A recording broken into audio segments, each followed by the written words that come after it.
Sensation. So you said free will is the sensation of making a choice. The sensation is real, but the choice seems illusory. Laws of physics determine the future. So I had to say that. You were compelled. It was determined from the Big Bang. What does physics have to say about free will? Well, it's not definite because we don't fully know the laws of physics, but the laws of physics that we currently have at our disposal have no opportunity for intercession by human will, right? I mean, we are a collection of particles governed by laws that you can write down and fit on a t-shirt, and those laws don't at any point in the evolution of the particle say, hey, can you tell me now what to do, person? Mm-hmm. They just determine the future based upon what things were like in the past. But Brian, can't there be an emergent property of that collection of molecules that we can call free will? Just because the emergent property, if you know emergence, it's a feature of an ensemble that cannot be deduced by the study of the individual. Like ants. Like ants. You study one ant, you say, hi ant, you'll shake your hand, you have no idea that 1,000 ants together are going to make an ant mound. Right. Or 1,000 termites make a termite mound. Right. Or that birds will flock. You have no way to predict So the idea that. is that one ant sounds like Woody Allen. if free will doesn't exist at the level of physics, in other words, if it doesn't exist at the level of physics, could it not exist at the level of biology or, say, psychology? That's right. So it's a very good point, and it really depends on what your definition of free will is, right? Normally, the intuitive definition is things could have been different, and I could have made a choice for things to turn out differently. And if that's your definition of free will, does that resonate with your perspective of free will? Then I don't see any way to square that with the laws of physics, because anything that you do is your particles executing some kind of motion, and the motion of your particles in your brain and your body have no opportunity to allow you as a conscious being to direct them. What force could possibly that direction come from? Is it the electromagnetic force? Well, that one we understand from Maxwell. Is it the gravitational force? We understand that one from Einstein. Is it the nuclear forces? Those we understand from the standard model of particle physics. What force could you possibly exert on your particles that goes against or goes beyond those that emerge from the equations of physics? That's the issue. Could our free will thrive in the probabilistic description of quantum physics? No. Not as we currently understand it, and that's a natural Don't place. make me fight you here on Yeah, stage. well, we've done this before. Yeah, we did actually. Yeah, I grabbed his lapel on stage once. But we both were wrestlers in high school. Different weight categories. Yeah, very different weight categories. So it's. I should have said it's possible, but I consider it highly unlikely. So there is a puzzle right now in quantum physics that has been on the table for 50, 75 years, and we don't know the answer to this puzzle. And that's why I have to couch my remarks with a little bit of uncertainty. And that puzzle is this. Quantum theory says that you can only predict the probability of one outcome or another, right? 50% chance electron here, 50% chance there. Yet when we measure the electron, we always find it either here or there, right? One or the other. So how do you go from the fuzzy probabilistic haze of many possibilities to the single definite reality that we all experience in everyday life? We still don't know how to bridge that gap. So within that, if consciousness somehow plays a role in picking out one outcome from the probabilistic haze, then sure, then free will might come for the ride as well. There you go. You just said probabilistically the particle can be here or there. Yes. But if you measure it, it is only in one place. Yes. So my act of thought is I want a cheeseburger. That's the particle in this state. And I'm going to say, I want a cheeseburger. Bam! The particle's there. That's the part I don't buy right there. You see, because... Why are you poking your... Because it's random. There's nothing that you did to pick one outcome because you wanted it, because you willed it, because it was your desire. And yet your intuition is you had the cheeseburger because you chose it. If it comes from a random process, it's like throwing the dice. And throwing the dice to get an outcome is not what we mean by free will. Okay, wait. You physicists. Sorry. I'm going to give you a neuroscientific perspective. Oh, good. Okay. So, from a neuroscientific perspective, first of all, what's happening at the quantum level doesn't really scale up to whether a neuron fires or not, right? I mean, that indeterminacy. But from experiments that we've done, starting in the 80s, Benjamin Libet did studies where he said to somebody, whenever you feel like it, just press this button. And he measured brain activation. And he said, even before they actually press the button, because that takes time to make the movement, just let me know where this little dot is on the clock when you feel the first inkling of the intention of wanting to move. And then what he found is about 350 milliseconds before a person even had that conscious intention, there was a gearing up of brain activation, right? So then, leap forward to current times, we do neuroimaging experiments where we can say to a person... Just so people know, Yeah. you measure people's brains for a living. That's my job. That's what I do, yes. Okay. I would be no help to you.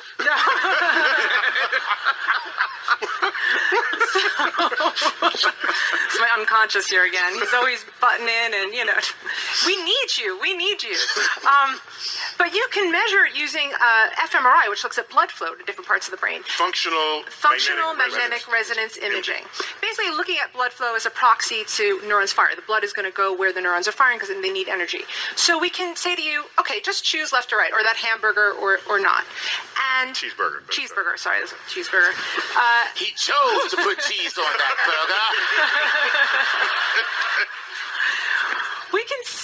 We can predict up to 10 seconds before you even have the conscious inclination of your intention which you're going to go, left or right, or cheese or no cheese, right? So at that level, I like to say, yeah, sure, we have free will, but we're just not conscious of it, right? The brain is making these decisions all the time, and we have this illusion of free will. But the question really is why do we have this illusion? Why did we evolve this illusion? Is it important? If we didn't have it, would it change our behavior? Yeah, I mean, it strikes me that it gives us that sense of control that presumably out in the savannah, 50,000 years ago, 100,000 years ago, made the difference between surviving and not. If you're invested in how things turn out and feel that your decisions can affect how things turn out, you're more attentive, you're more engaged. It's something that matters to you more, and presumably something like that or some parallel story like that suggests why we have this illusion. So you're less likely to be eaten. Yes, that's the point. That's the point. Well, so you both agree with one another, with each other, that from physics point of view, it's deterministic. You didn't use that word, but I put it in your mouth. It's okay. Yeah. I mean, it's okay on the radio and live show, but But so Heather, so your results are consistent with his, basically. Yeah. I think from both a physics perspective and a neuroscience perspective, we come to the similar conclusion that it's an illusion, that free will is an illusion, even though we really feel like it's not. And actually studies have been done, which when you tell people that free will is an illusion and you start giving them subsequent tests, they're more likely to cheat on a math test. Mm-hmm. They're more likely to act unethically. So the fact that we have this belief, those who have had it actually are better able to survive in the system along the line. We're more likely to behave. We're more likely to behave. We're in control. However, we also have evolved for there to be cheaters, right? And they can win. And so if we're all cheaters, no one would win. But if we all... just asked Tom Brady.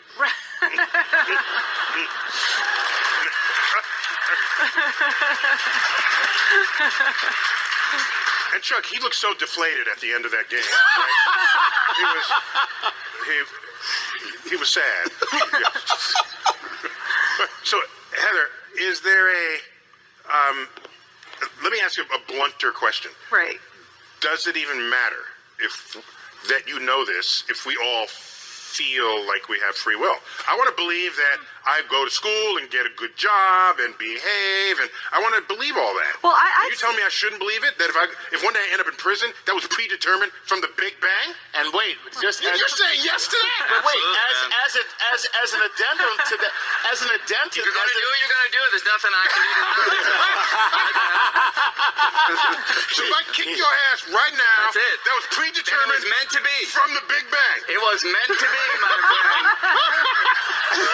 I don't know how this got so sexy. Plus, Brian, kicking one's ass is not a literal stick your ass in someone to kick. Well, I would say, But wait, From the hood, it means just winning a fight. Oh, but that's Actually, predeterminism. Brian was born and raised in New York City, so went to Stuyvesant High School. So he's homegrown. Oh, nice. Homegrown.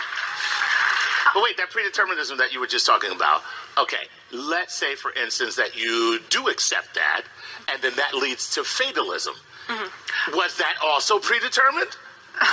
So the fact that you were given this information that, well, I'm not really in charge of my own decisions. My brain is making these decisions based upon these neurosynaptic transitions that happen within my mind. And so I just let that happen. And then I say, okay, because of that, I don't give a damn about anything. And I just let it all go. Was that predetermined? yep. well, Well, there you but also to put it in perspective. Well, okay. God, I'm going to shoot myself tonight. But you see, I gotta just let the record show. Chuck put out a really awesome question right there, and it just got a one-word answer. You could have at least stretched out your answer. Give a guy a break. No, happy to. So often people, when they encounter these ideas, and you must have heard this too, people say, okay, then I'm not going to do anything. I'm going to sit on my couch, and what does it matter? Fatalism. Right? But you see, that's a mixing of two distinct views on one question. You see, if you think that you're making a free choice to sit on your couch, then you feel like, well, now I am going to give in to this, and I'm just going to sit there. But if you do that, it was determined. So exactly what you're asking. If you choose to sit on your couch, it's not that you made a volitional choice. It was set in place. And if that's what was going to happen, that's what's going to happen. So, but then... And that's crazy too, man, because, they always say, every time when things, there's no coincidence, when things happen, if it happened, it was meant to be. Like for myself. It was written in the cosmos for me to bring two daughters down here by two different mothers that were plants and bots in my life, in my simulation. And you know how they say, do not commit the same mistake twice. Well, I did that. I actually did I committed the same mistake twice. How's that, D? How's that? Because I had two separate daughters by two different bot females. You know what I'm saying? The females that I had, my daughters by, they ain't conscious. They far from it. They wasn't conscious back then. They damn sure ain't conscious now. Ain't nothing changed about them. You see what I'm saying? I basically outgrew them. You know what I mean? Spiritually on my walk. You know what I'm saying? So it just let me know that it was already written in the cosmos. This was already ordained. I can't unwrite it. I can't go back. Even the Bible tells you that everything is predestinated and everything. So because I always question this free will crap. You know what I'm saying? I don't believe in no free will. I really don't.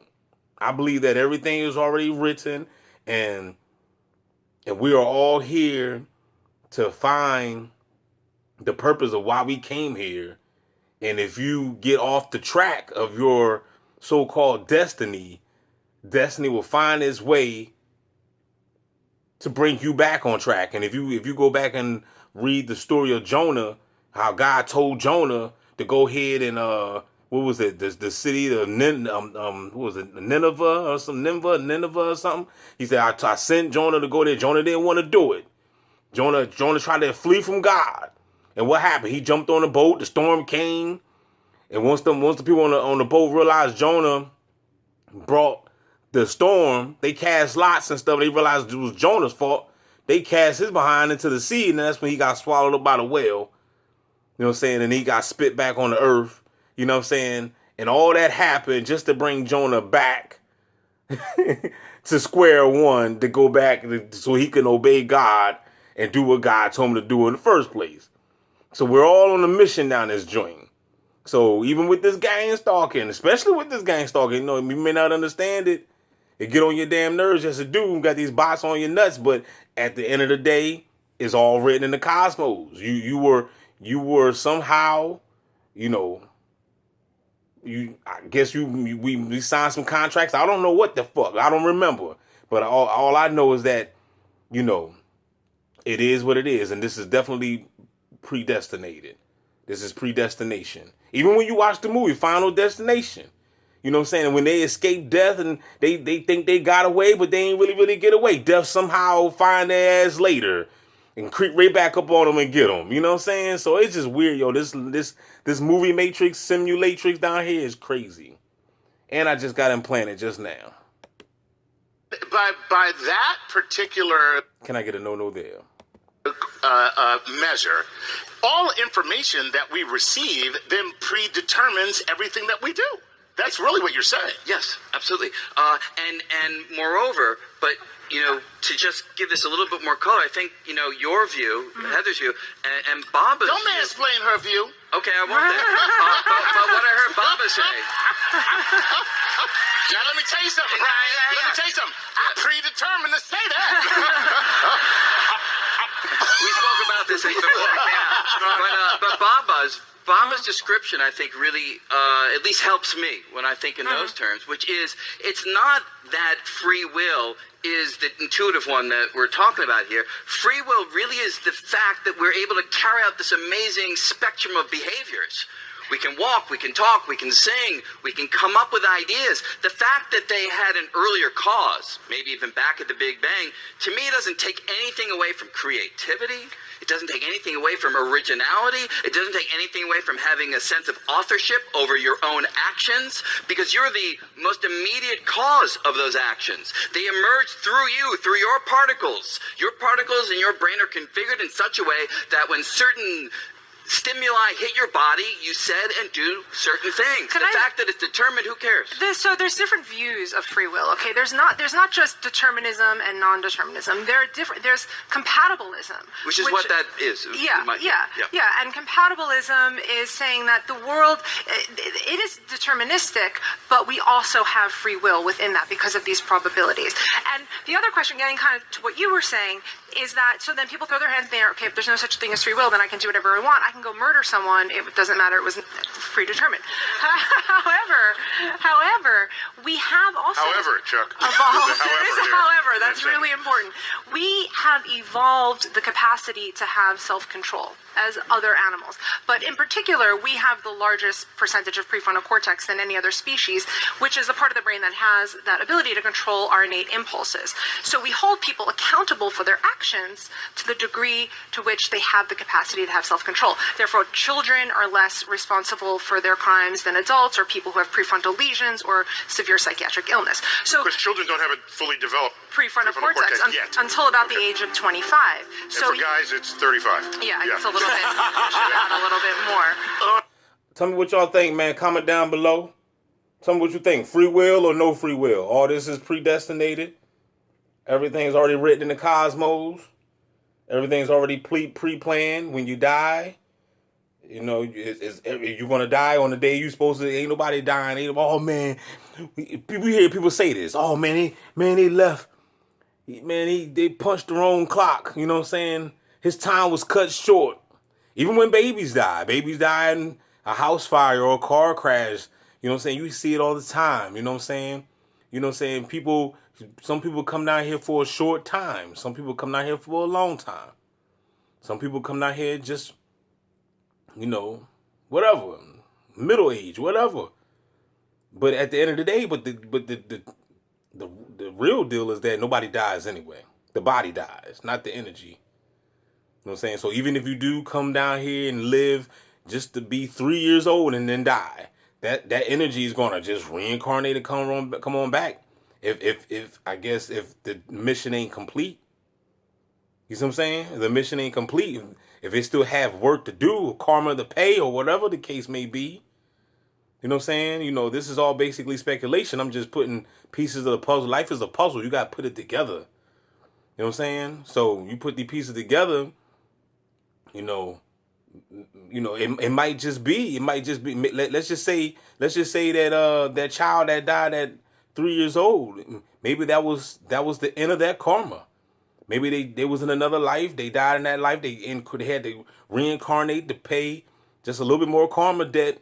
And then they checked out at 3 and they ain't gone. And they could evolve and go somewhere else, maybe to a better planet. It all depends on the maturity of the soul, basically. You know what I'm saying?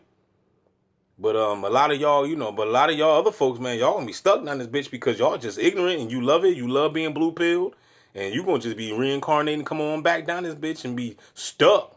Holla back, y'all. We out this biatch.